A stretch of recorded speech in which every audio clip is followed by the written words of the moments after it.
So my favorite cheesecake crust is a chocolate cookie crumb crust. Easy for me to say, I know. And so I guess I tried this for the first time about 20 years ago, and then as soon as I tasted it, I'd always loved graham cracker crust, but when I tasted the chocolate, that was my new love. So I went home immediately and tried to duplicate it, but I did not know how I would make a chocolate cookie crust.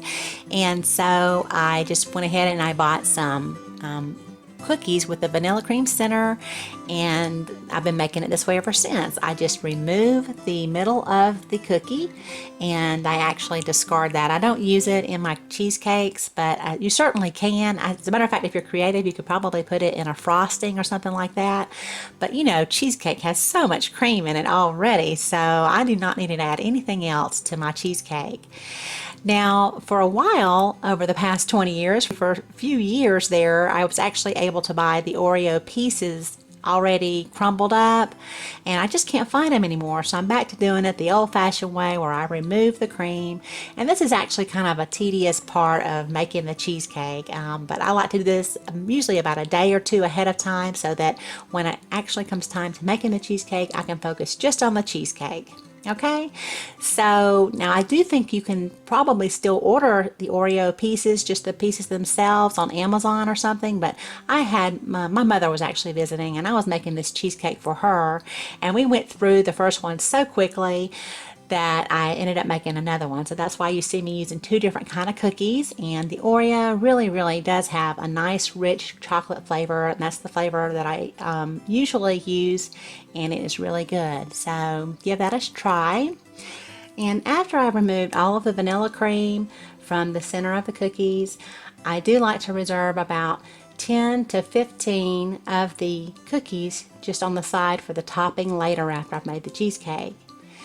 Now I have a little mini food processor, and that's what I use to make my cookie crumbs, and I need to have about 2 1/4 cups of cookie crumbs for the crust.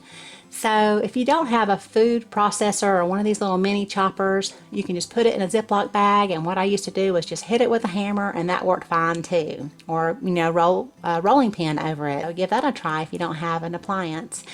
And then so to my cookie crumbs, I'm going to add a half a teaspoon of salt, and then a 1/4 cup of granulated sugar, and then I'll stream in a 1/4 cup of melted butter, and I'm just going to mix this up really good until it looks like wet sand. I'm using an unsalted butter, and the ingredients will be in the description box below this video. So I'm going to add my crumb mixture to my springform cheesecake pan. I guess I've been using this cheesecake pan now for about 10 years, and I don't know why I put off buying it for so long. They're not expensive, and you can usually find these at your grocery store. As a matter of fact, yesterday when I was at the grocery store, I priced it and it was $9. So it has definitely gotten its use over the years for me. Now when I'm pressing out my crust, I usually like to start with the sides first. I don't always put a side on it, a crust side. Sometimes I just put it on the bottom, but this time I'm making a side. So I'll just press that out, and then I like to start working the center, and I press that down really good. And then I think this part is important, is to go back through the corner of the pan with my finger, and I just kind of thin it out right there because it tends to get really thick there in the corner. So I think it's important to kind of thin it out right there. And once you've done that, you can bake it at 350 degrees Fahrenheit for 8 minutes.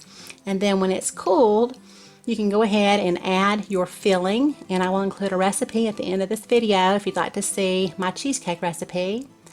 And it is just so wonderful. I just love making a cheesecake like once or twice a year, and I usually make it around the holidays, and I was very happy that I was able to make it for my mother this time. So hopefully you can give it a try. Thanks so much for watching. Have a beautiful day.